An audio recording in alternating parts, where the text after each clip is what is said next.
Her billionaire husband got drunk at the company holiday party and decided to auction her off.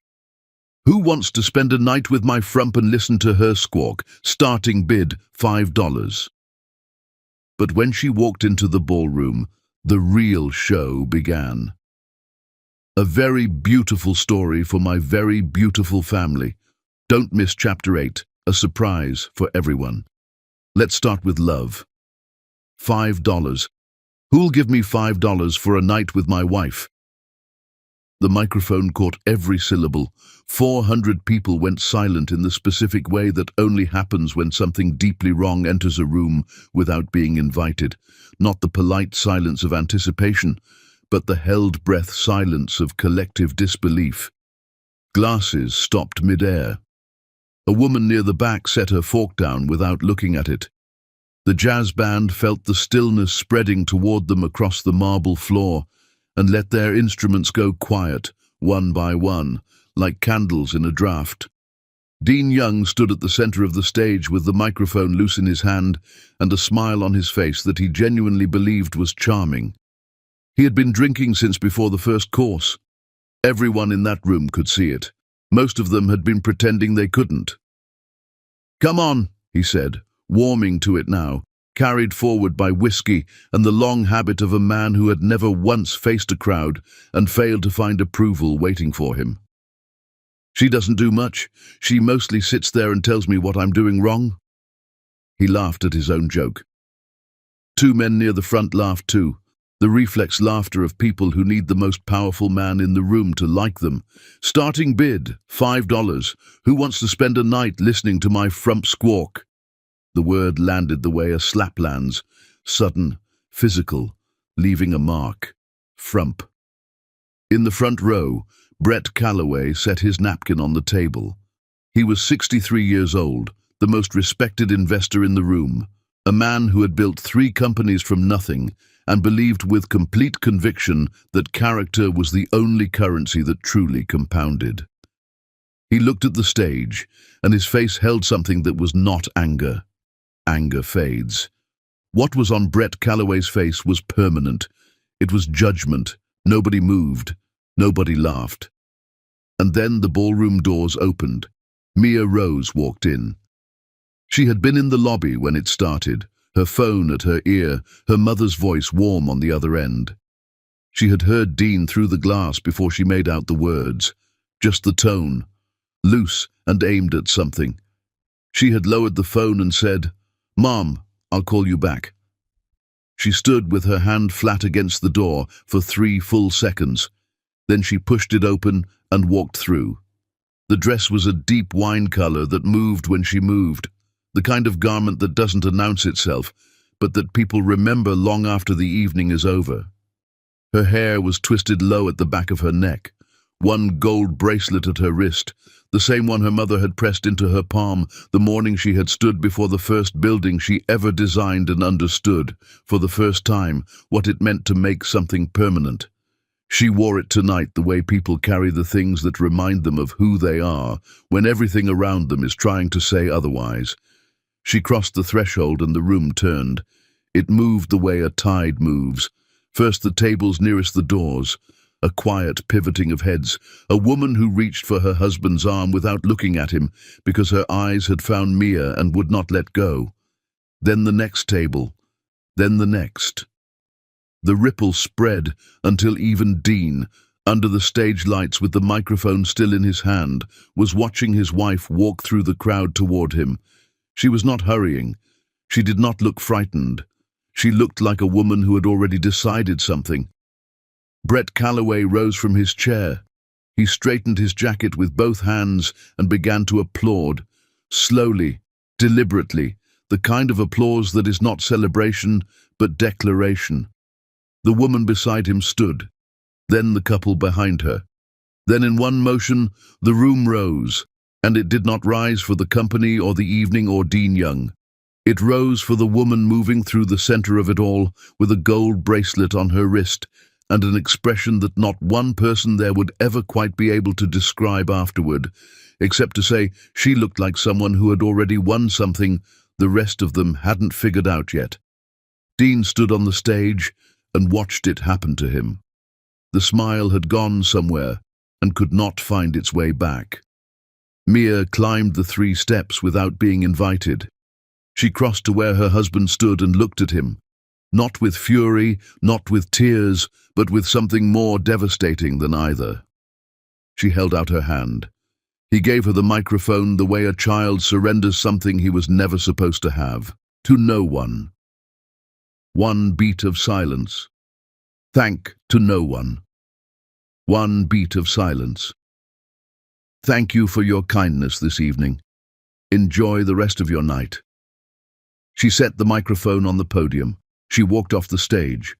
She sat at her table, smoothed the napkin across her lap, and reached for her water glass as though she had simply returned from a brief conversation in the hall. Brett caught her eye from across the room. He gave her 1 slow nod. She returned it.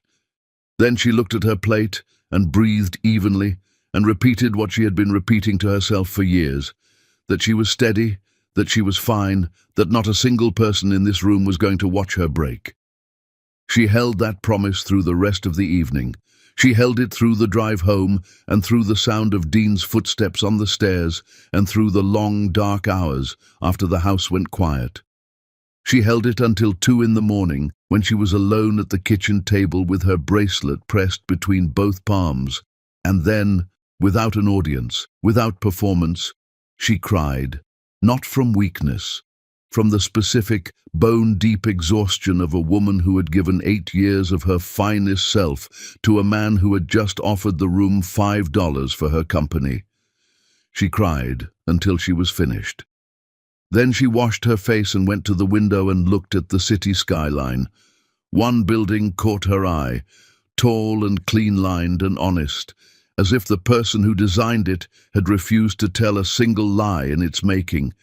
She had designed it, before Dean, before the years of invisibility, before the life she'd poured herself into had quietly, completely erased her name. It was still standing.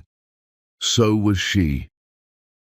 She went to the small desk in the corner, hers, not his, bought because she needed 1 corner of this house that owed Dean Young nothing, opened her notebook to a clean page, and wrote 2 words at the top. Rose Architecture. She wrote until the sky outside softened from black to the dark blue that means morning is on its way.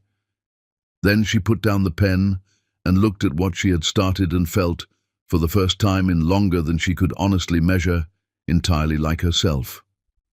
Upstairs, Dean Young slept without dreaming. Downstairs, Mia Rose built the beginning of everything. Did the moment Mia took that microphone make you hold your breath? Or did you already know she was going to own that room? Chapter 2. What They Buried. The morning after the worst night of her marriage, Mia made coffee, sat at the kitchen table, and called her mother. She did not pace. She did not rehearse what she would say. She pressed the phone to her ear, and when Gloria Rose answered after 2 rings and said quietly, "Baby, I already saw it," Mia understood that the night had grown far larger than the room it happened in.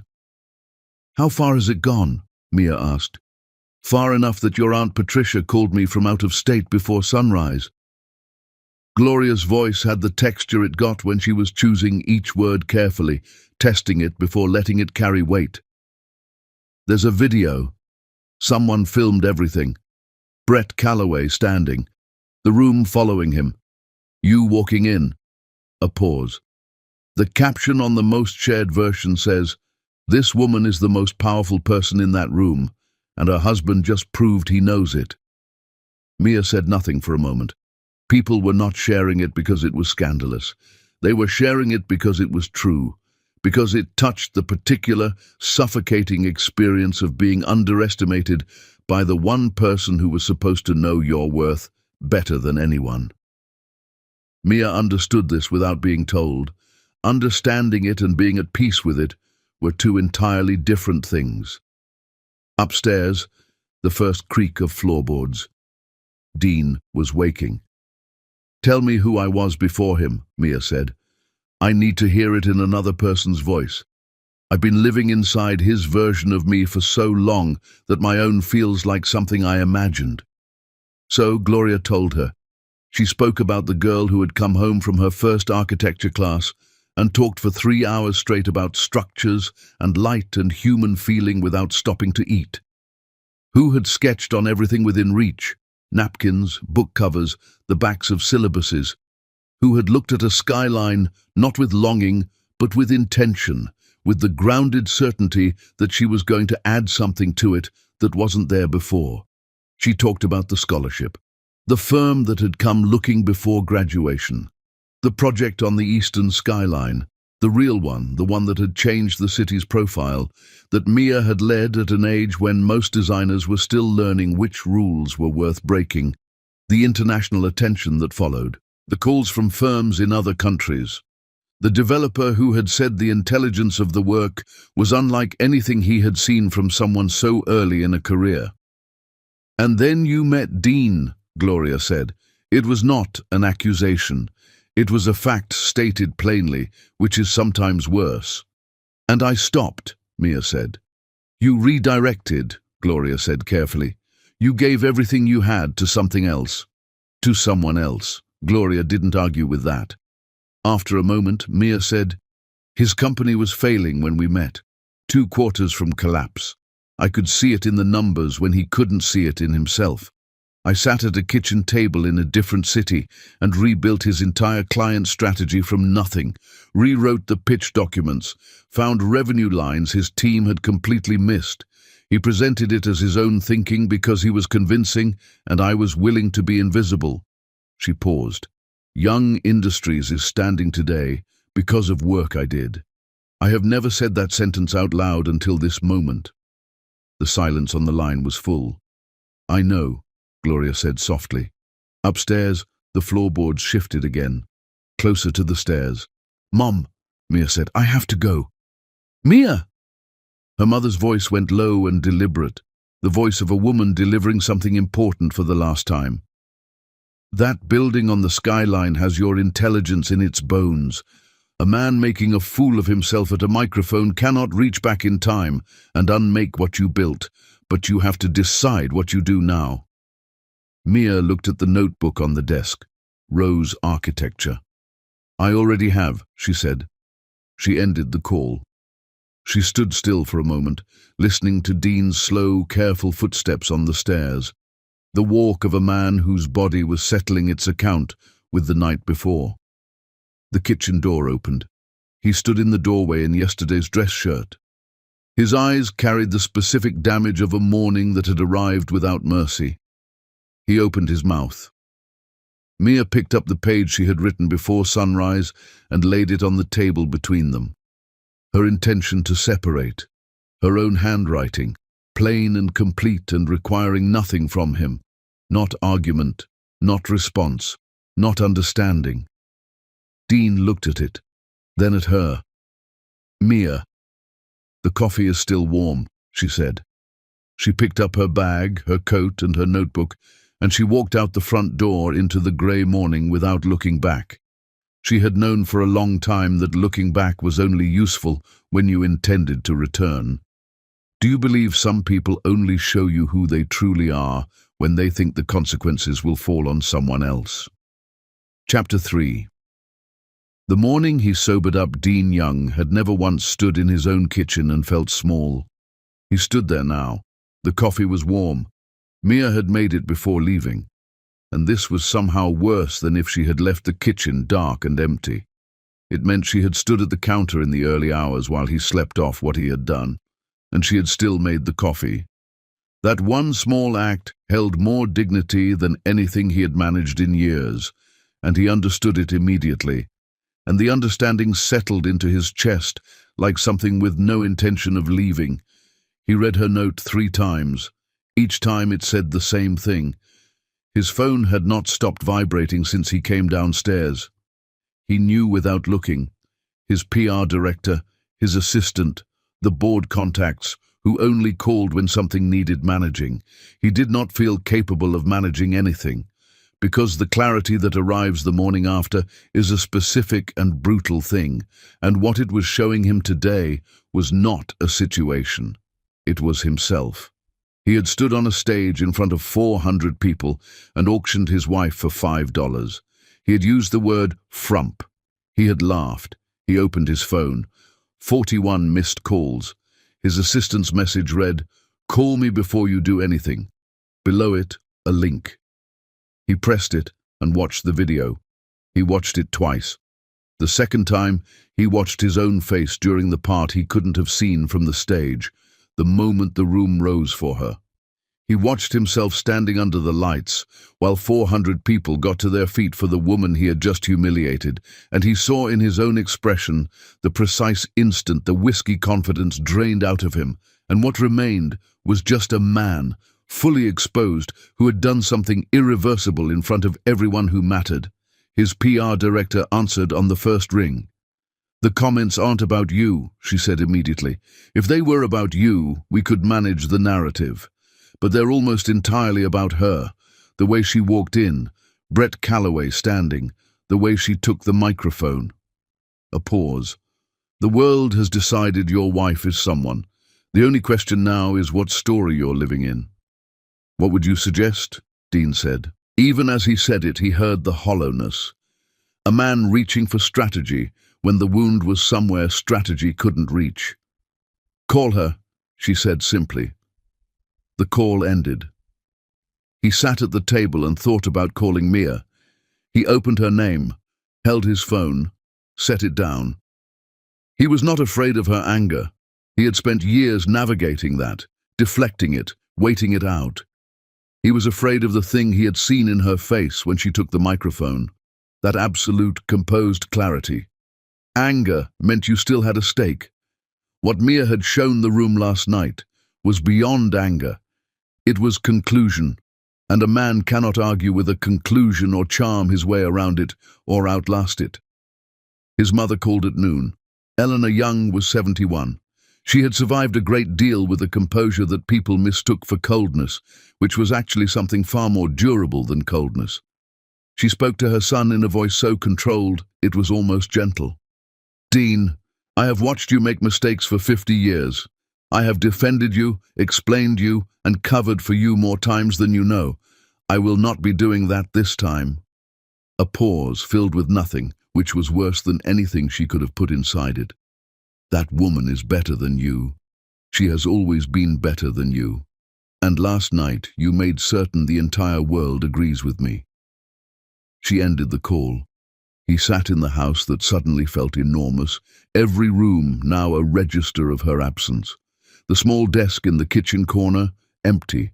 The shelf of architecture books with their broken and rebroken spines. The reading chair by the window with the folded blanket on its arm.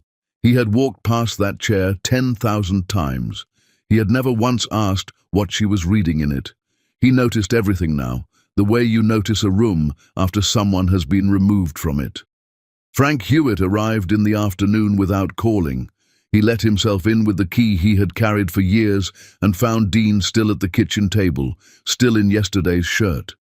Frank was a plain-spoken man with no patience for theater of any kind.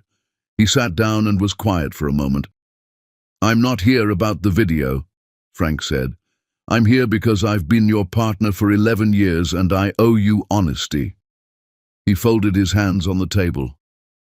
"This morning, I traced every major relationship this company has: Howard Greer, Philip Tate, the Hargrove account, the Montgomery retention strategy. And every single one of them ran through Mia. She built those bridges, Dean. She maintained them, and you wore them like they were yours." He stood slowly. "Fix this. Not for the company. For yourself. Because the man I've known for 11 years is better than who I saw on that stage last night." He paused at the door. "I hope." He left. Dean sat until the light went. He did not eat. He looked at the whiskey bottle on the counter and felt something in him recoil from it in a way it never had before. He called Mia. 4 rings, then voicemail. He opened his mouth and found he had nothing equal to what he had done. He ended the call without speaking. He sat in the dark of the house she had made beautiful and thought about all the ways a person can spend years quietly destroying the best thing in their life without ever once turning to look directly at what they are doing. Outside, the city went on without him. Somewhere inside it, his wife was writing the first pages of a future with no room for his name. Have you ever watched someone understand, only when it was already too late, exactly what they had? Tell me what you think Dean deserves. Chapter 4. The Empty House. Mia's new apartment had white walls and large windows and no history in it at all. That was the first thing she felt when she walked in. The silence had a completely different quality. In Dean's house, silence had always been a condition she was responsible for maintaining.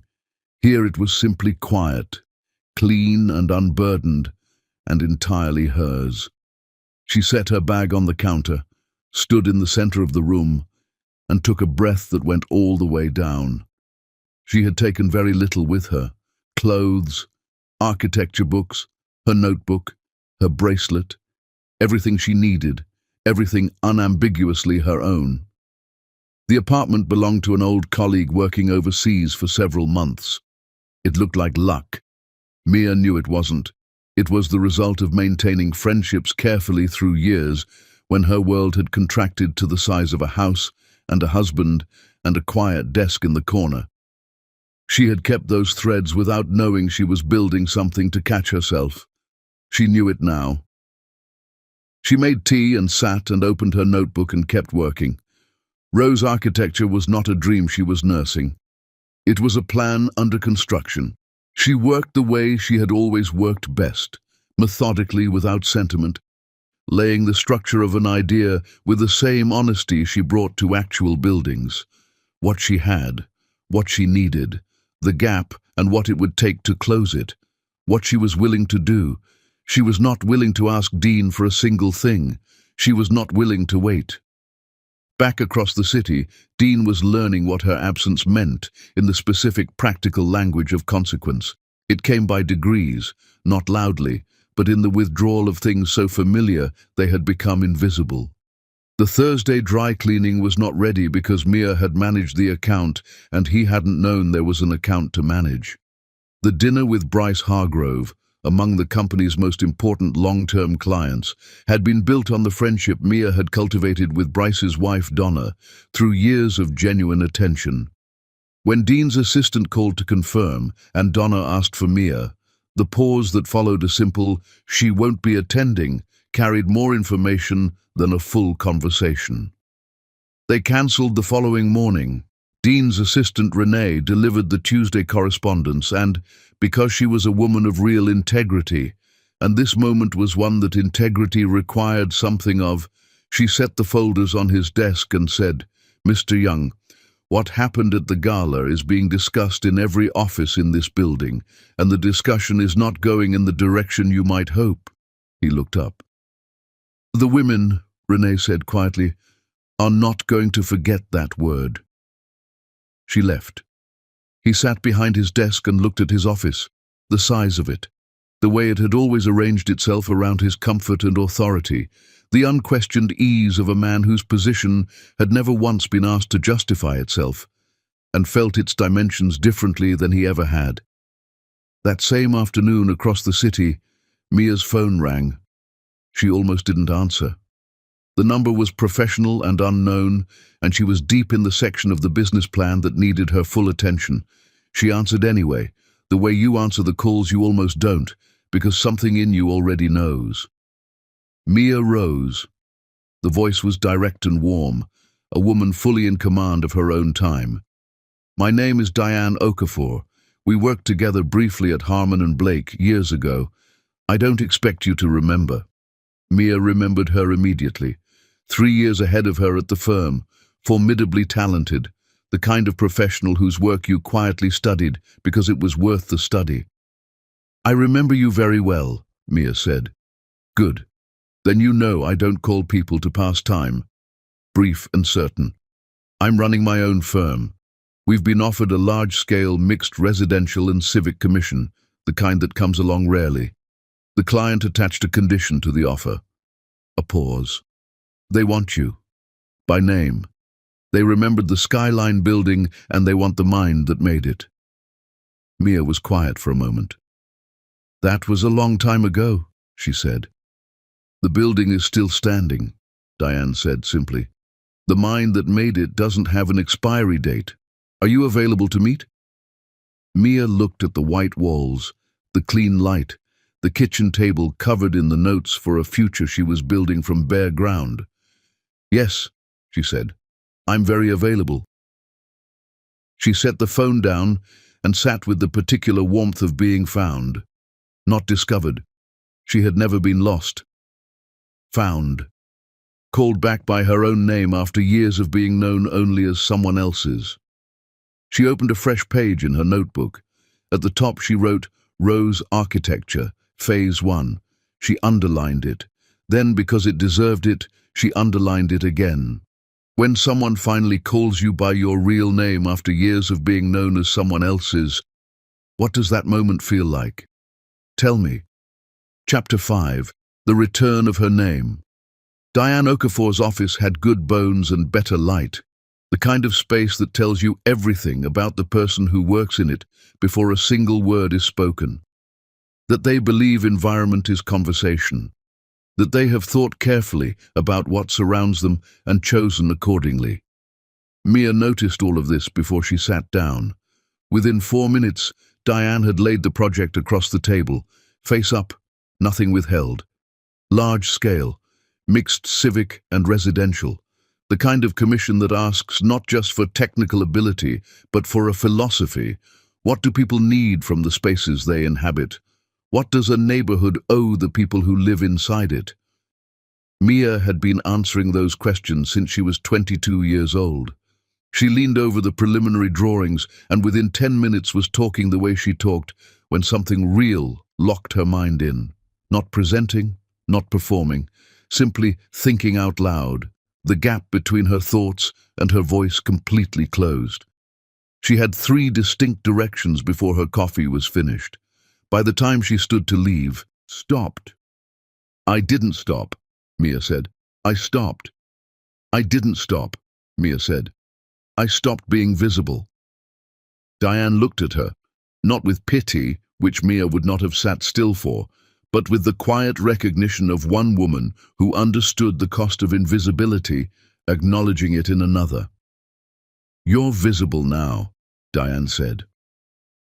Mia began the following week and was extraordinary in the way that only comes from years of thought that had nowhere to go, concentrated, precise, every instinct sharpened by years of compression. The junior designer on the team, Will, asked her on the 3rd day how she thought about the relationship between a building's exterior and its interior experience. She spent 45 minutes answering that question. He told her afterward it was the most useful conversation of his professional life. She came home each evening tired in the way that honest work makes you tired, emptied and full at the same time. It was on a site visit at the end of the 2nd week that she met Rowan Adler. He was already there when she arrived, unhurried in the way of people who have made genuine peace with silence, studying the eastern boundary of the site with methodical, quiet attention. Diane introduced them. Structural consultant, brought in by the client. Mia recognized his name immediately. She recognized it because years ago, in a design journal she had read alone in the early hours of a morning in Dean's house, she had found an interview with Rowan Adler in which he had been asked to name the most honest structure built in the city in his lifetime. He had named hers. He had not known her name. The project had been published under the firm's credit, and her contribution had been, like so many things, quietly absorbed. But he had described the building's intelligence, its refusal to be impressive at the expense of being truthful, in words that had made her sit at 2 in the morning and cry in a way she had never been able to explain to anyone. She had never told a soul. Now she stood on the site and shook his hand and said her name and watched his face as the connection arrived. Mia Rose, he said. The way you say a name you've said before, in a different context. The Skyline building. Yes, she said. He looked at her, not with performance, not with flattery, with the genuine, unguarded expression of a person who believed in something abstractly for years and has just found it standing in front of them in ordinary afternoon light. I wrote about that building, he said. I know, she said. I read it. A pause that was comfortable in the way that pauses between the right people always are. I didn't know who designed it, he said. Most people didn't, she said. I'm changing that. They walked the site together that afternoon and talked in the focused, unguarded way of two people who speak the same language and are quietly relieved to have found another person who does. He pushed back on two of her ideas, not to assert himself but because he disagreed, and he said so clearly and directly. She reconsidered one and held her ground on the other, and he listened fully, and then said, with nothing performed about it, "You're right. I missed something." She did not respect him for agreeing. She respected him for disagreeing honestly, and then being willing to change. That night, Rowan sat alone at his desk after a long day and thought about a building he had written about years ago and the woman who had made it, and how the world had a way of eventually correcting its own omissions. Across the city, frightened and shrinking, Dean had done something he would not speak of openly for a long time. He had called a contact at his PR firm and asked, carefully, in the language of men who want results without fingerprints, to keep a quiet watch on what Mia was doing, who she was meeting, what she was building. The contact agreed without hesitation. Dean told himself it was about protecting his interests. Somewhere beneath that, he knew it was about being unable to release what he had broken. Because releasing it meant looking at what he had done with nothing between himself and the full truth of it, and that particular honesty was the one thing Dean Young had spent his entire life constructing detours around. Would you have walked away sooner? Or does loving someone keep us long past the moment we should have left? Tell me honestly. Chapter 6. The Crack in the Empire. The board meeting was scheduled for 40 minutes. It lasted 22, and the missing 18 minutes were made entirely of empty chairs and careful faces. Dean sat at the head of the table and looked at the people arranged around it. Faces he had known for years, people who had raised glasses with him and nodded reliably when he spoke, and saw something he had never seen in any of them before. A reserve. A small, deliberate pulling back, the way a person steps away from something without yet turning to leave. Two chairs were empty. Howard Greer and Philip Tate, the board members with whom the company had its oldest and most significant relationships, had sent identical messages that morning through their assistants. Prior commitments, sincere regrets. They would be in touch. They were not in touch. After the room cleared, Frank stayed in his seat and looked at the empty chairs. Howard's wife has known Mia for 6 years, he said. Philip's daughter interned at an architecture firm Mia personally arranged for her. Those were not business relationships, Dean. Those were Mia's relationships. She built them from nothing, year after year, and you benefited from every one of them without once thinking about what it would look like if she stopped. "I'll call Howard," Dean said. Frank looked at him steadily. "And say what, exactly?" Dean had nothing. He went back to his office and found himself, without deciding to, opening the video again. Not his part of it, hers. He watched Mia cross the ballroom floor, the way she moved, carrying nothing she didn't need, belonging entirely to herself. He watched Brett Calloway rise. He watched 400 people who had spent the evening performing important suddenly, collectively, become genuine, standing for a woman who hadn't asked them to and didn't appear to require it. His phone rang. "Brett Calloway," he answered. "I'm not calling about the gala," Brett said in his measured, unhurried way. "Everything I needed to say about that evening I said with how I spent it. I'm calling because I intend to do something and I believe you deserve to hear it from me directly." A pause. "I'm going to reach out to your wife, professionally. I've admired her work for years, and what she has done in the past weeks tells me she is building something important. I intend to offer my support, financial and otherwise. Another pause, deliberate. I'm not asking your permission. I'm extending you the courtesy of knowing before it happens, because I think you should understand what quality of woman you had, and what she is becoming without you. The call ended before Dean could respond. He sat at his desk with the phone in his hand and felt the specific, cold quality of a man watching his world rearrange itself around an absence he created. That evening, Brett reached Mia at her desk in the white apartment. "I want to be direct," Brett said. "I've followed your work since before the Skyline project. I've watched what you've done since the gala, and I believe you are building something that deserves serious backing. I'd like to fund the launch of Rose Architecture, not as a favor, not out of sentiment. Because in 40 years of investing in people, I have learned to recognize genuine excellence, and I have no intention of watching it underfund itself." Mia looked at the business plan on her desk, what she needed, what she had, the gap between them. She thought about being careful. She thought about being bold. She had spent 8 years being careful. "I have a full proposal ready," she said. "I'd like to meet." "I expected nothing less," he said. She called Diane the moment the line cleared. Diane listened and then laughed. A full, real laugh, the kind that doesn't ask permission. "Mia Rose," she said, "it is well past time." Then Mia called her mother. Gloria answered and listened, and went quiet in a way that had nothing to do with words. Then she said, in a voice almost too full to hold itself, "Your grandmother would be standing in the middle of her kitchen right now, talking to nobody in particular about what her granddaughter is doing."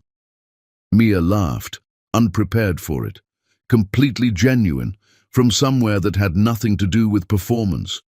It surprised her. Then it didn't. She sat in the warmth of it after the call ended, in the clean quiet of the white apartment, and felt something she hadn't felt in a long time. Not happiness exactly.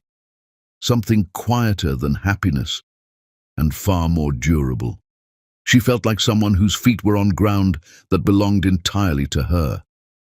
When the right opportunity finally arrives after years of waiting, do you trust yourself and step forward, or do you hesitate? Tell me. Chapter 7. The Unveiling.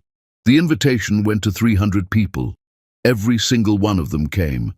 Mia had given her time to the work. The presentation boards, the portfolio, the design philosophy document that said in plain and unsparing language what Rose Architecture believed about the relationship between a structure and the human life that would unfold inside it. She wanted anyone who walked through the door to understand immediately that this was not a celebration. It was a statement. This is what I do.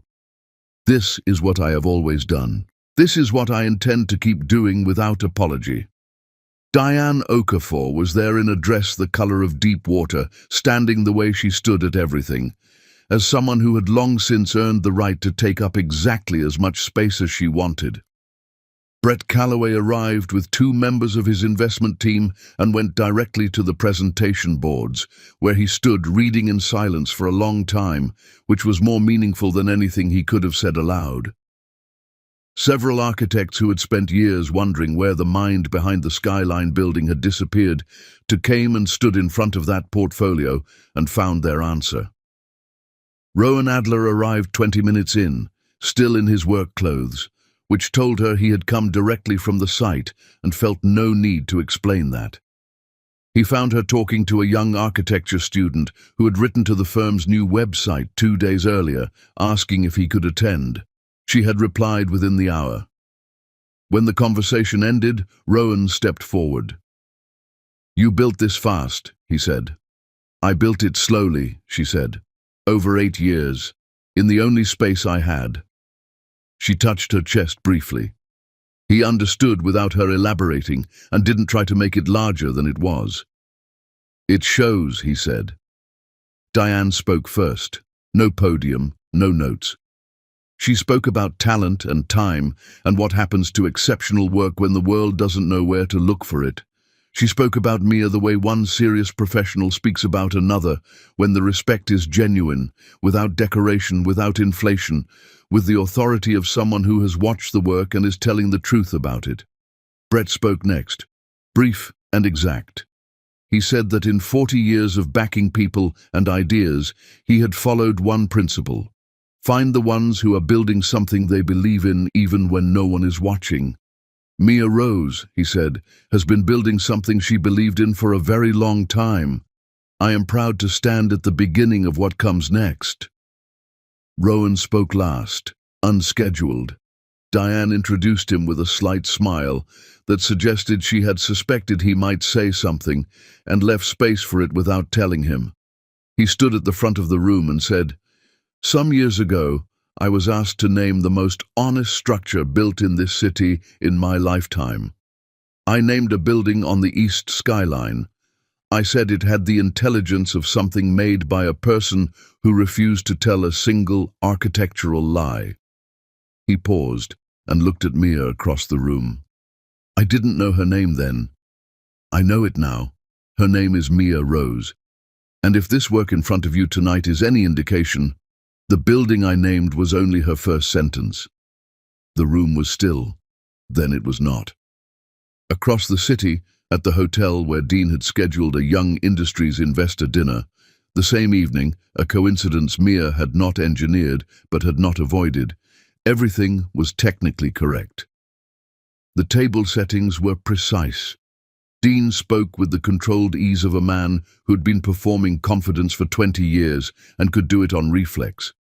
2 chairs at his table were empty. The guests meant to fill them were at Mia's launch. Dean found out at 11 from a message his PR contact sent. Both attended the Rose Architecture event. Coverage is significant. He read it in the back of his car, the city moving past the window. He asked the driver to go east. When they reached the right block, he rolled the window down and looked up at the building on the skyline, clean and tall and sure of itself.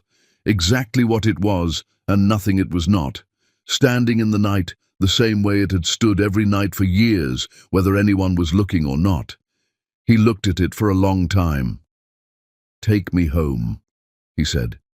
He said it quietly, the way a man speaks when there is no longer anyone he is performing for.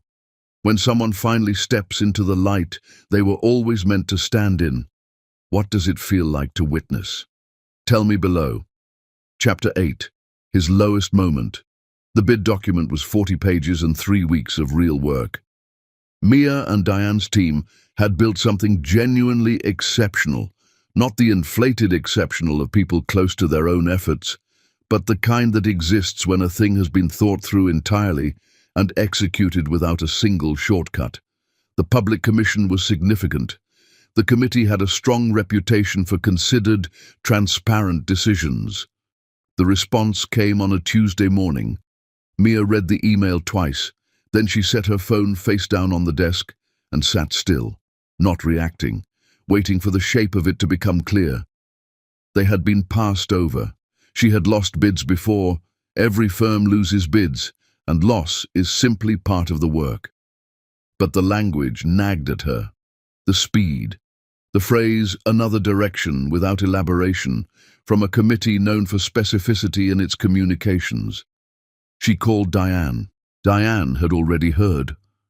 A contact on a peripheral advisory board connected to the committee had called that morning, not with details, but with discomfort.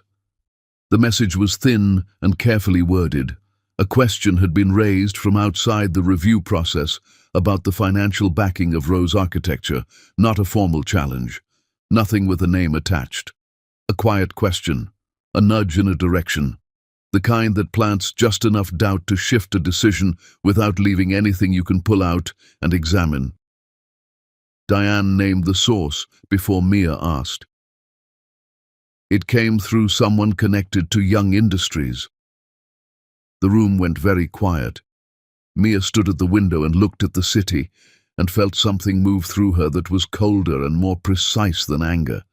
She had known Dean's full range, the pride, the carelessness, the lifelong habit of a man who had never developed the capacity to sit with loss.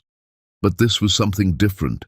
This was a man reaching into the future she was building and trying quietly to damage it. She thought one word: afraid.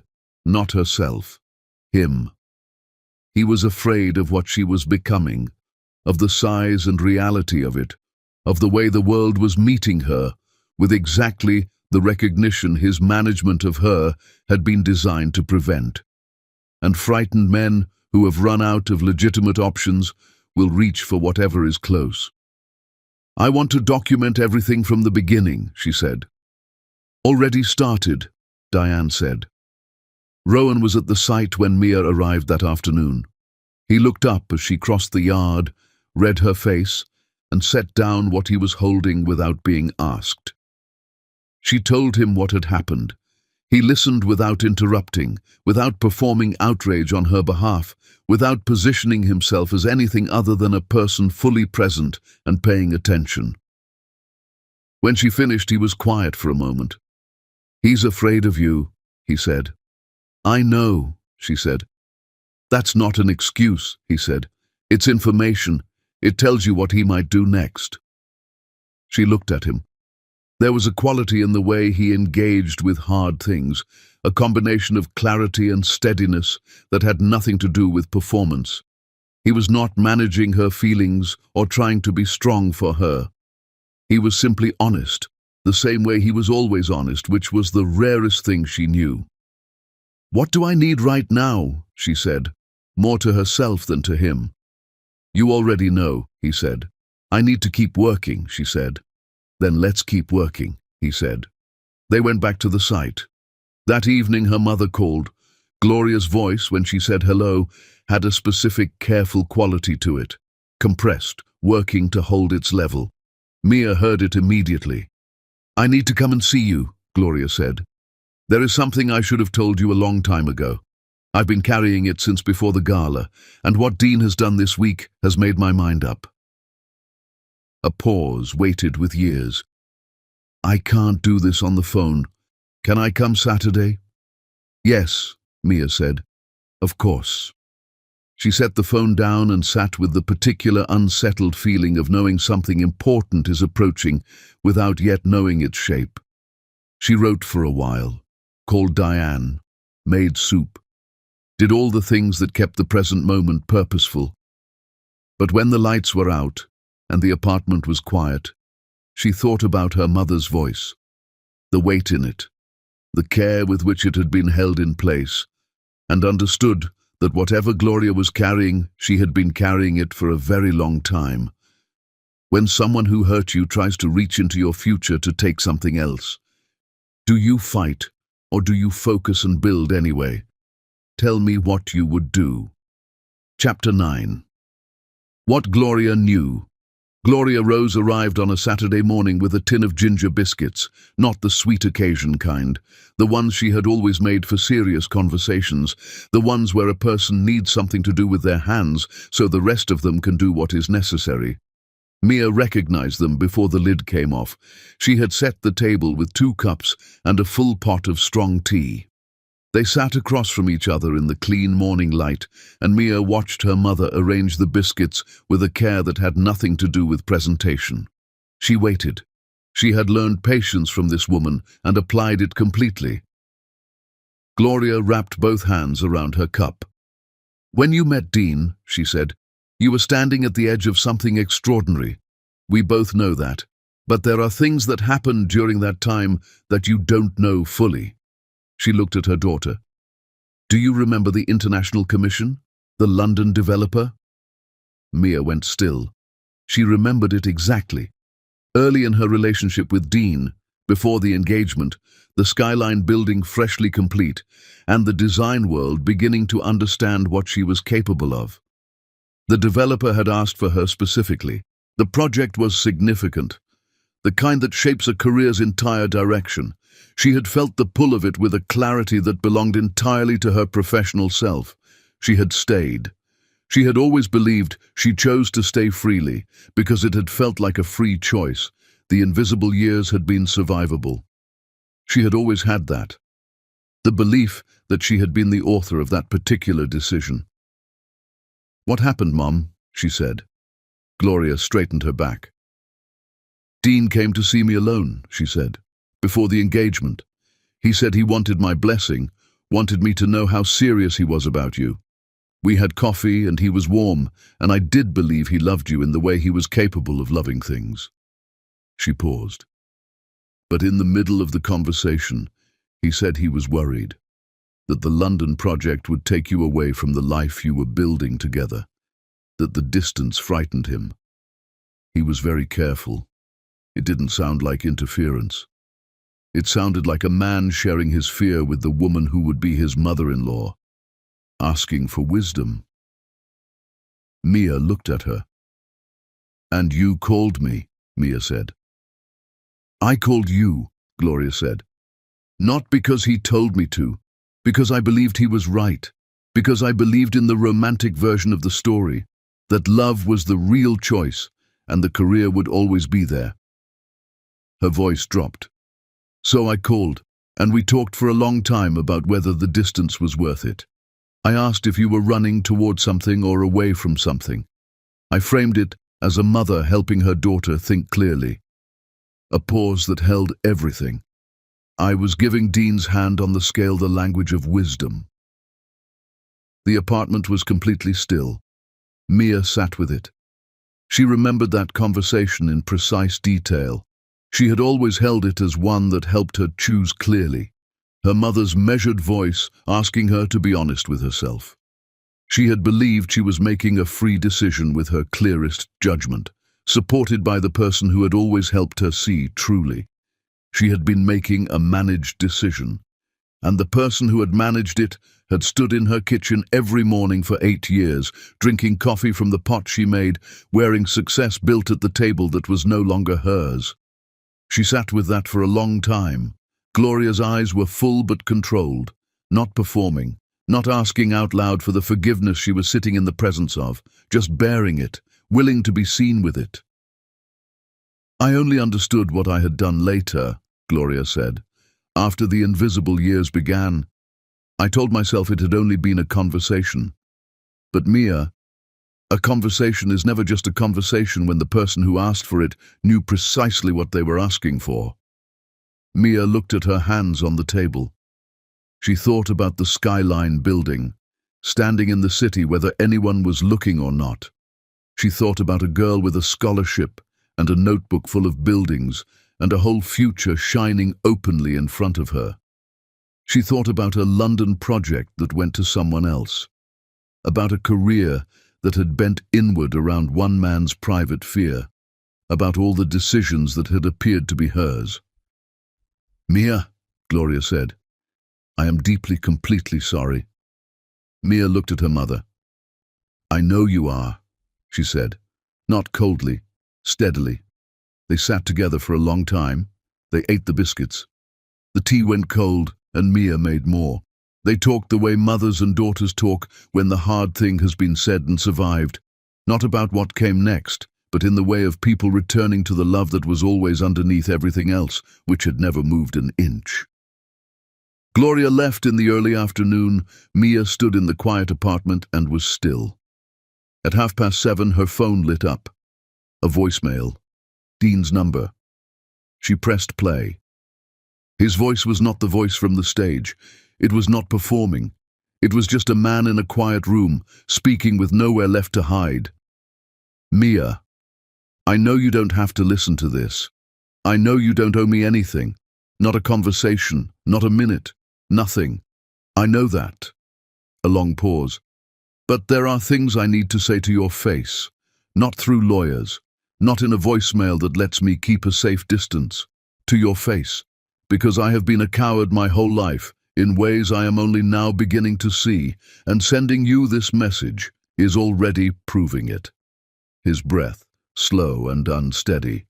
"I am asking, if there was ever anything real between us, and I believe there was, I believe we both knew it once. Please give me 1 hour. The message ended. Mia held the phone. She looked out at the skyline. The building was there where it always was, permanent and honest, indifferent to being observed, entirely certain of what it was. She opened her messages and found Rowan's name. She looked at it without typing. Outside, the city moved through its evening the way cities do, continuous and indifferent and full of lives going in every direction at once. She set the phone down. She went to the desk and wrote until late, and when she finally slept, she slept deeply. The way you sleep when something unresolved for a very long time has quietly, finally, found its true shape. Do you believe people can truly change, or do they only ever show you different versions of who they always were? Tell me before the final chapter. Chapter 10. The Queen does not kneel. Dean Young arrived 6 minutes early. He introduced himself at the reception desk and said he had an appointment with Mia Rose. Then he stood in the waiting area and looked at the office. It was not what he had expected. He could not have said precisely what he had expected. Something provisional, perhaps, still carrying the quality of a beginning. Instead, the space had authority. Not the borrowed kind that money buys in surfaces, but the earned kind that comes from a place knowing exactly what it is. Light came through high windows and lay across the presentation boards on the east wall. Real projects, real work. The unmistakable evidence of a mind fully engaged with what it was put on earth to do. He stood and looked at it and felt something he had no clean name for, and then found it. The recognition of what he had spent 8 years managing down. Mia appeared at the inner office doorway. She was dressed simply, clean lines, nothing that asked anything of anyone. She looked rested. She looked, he thought, with a pain that was entirely private and entirely deserved, like a woman who had arrived somewhere and knew it. "Dean," she said. "Mia, thank you for seeing me." She led him in. He sat across the desk. She folded her hands and looked at him with the same expression she had worn at the microphone, not fury, not warmth, but the thing that was harder than either, complete and total clarity. He had written it down and thrown the paper away. He did not want notes. Notes were a way of managing the thing rather than inhabiting it. He told her he was wrong. He told her that for years he had understood, at a depth he refused to examine, that she was more talented and more genuinely substantial than he was, and instead of being enlarged by that, he had spent their marriage making himself the center of her world so completely that she had no room to see past him. He told her he had known about London. He said it plainly.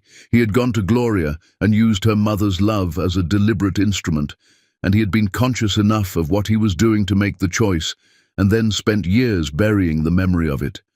His voice held. It was close. He told her about the bid. He named what he had done without softening, that he had given the instruction, that he had known while doing it, that it was the act of a man with nothing legitimate left to use. He said it without excuse. "You made me possible, Mia," he said, "not in the way people mean when they say that. Literally. You sat at our kitchen table and saved my company, and I took what you built and put my name on it and told myself that was acceptable because we were a team. We were not a team. I was standing in light you made and calling it mine. For years." He stopped. "And I kept making the choice smaller until you believed you had chosen it freely." The office held the silence. "I am asking you," he said, "to let me spend whatever time I have left making that right. I am not asking because I expect you to say yes. I am asking because not asking is one more act of cowardice, and I no longer have any tolerance for who that makes me." Mia looked at him. She took her time. He did not rush her, which was perhaps the most honest thing he had done in years. "I believe you," she said.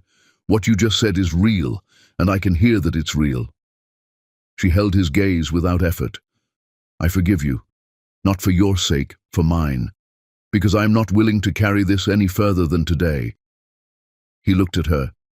"But Dean." Her voice was steady and final and without cruelty. "You built something out of love that functioned like a cage.